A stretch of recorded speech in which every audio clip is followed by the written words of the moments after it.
અમદાવાદમાં હવે હલકી ગુણવત્તાના કાજુના રેકેટનો પર્દાફાશ થયો છે। અમદાવાદની કઠવાડા જીઆઈડીસીમાં આરોગ્ય વિભાગના દરોડા। દેવ આઇલેન્ડ એસ્ટેટમાં હલકી ગુણવત્તાના રેકેટનો ખુલાસો। અન્ય રાજ્યમાંથી હલકી ગુણવત્તાના કાજુ લવાતા હોવાનો ખુલાસો થયો। આરોગ્ય વિભાગે 3000 કિલો કાજુના જથ્થાનો નાશ કર્યો। કાજુના જથ્થામાંથી જીવાત મળતા આરોગ્ય વિભાગે કાર્યવાહી કરી છે। કઠવાડા જીઆઈડીસીમાં 2 યુનિટ છે જે શેડ છે એમાં અમુક જગ્યાએ કાજુના પ્રોસેસિંગની કામગીરી હાથ ધરાતી હતી અને બિનઆરોગ્યપ્રદ પરિસ્થિતિમાં એ થતું હતું। એ જગ્યાએ કાજુના સોર્ટિંગની પ્રક્રિયા અને પ્રોસેસિંગની હીટિંગની પ્રક્રિયા કરવામાં આવતી છે।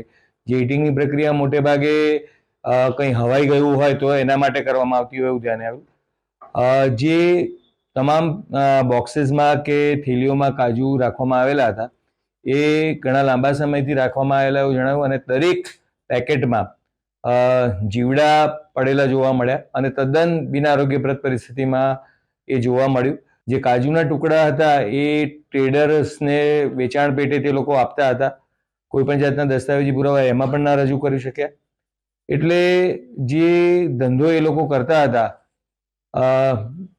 એ લોકોએ કોઈ પણ વ્યક્તિઓના નામ કોને વેચે છે એ નથી આપ્યું અત્યારે આપણને।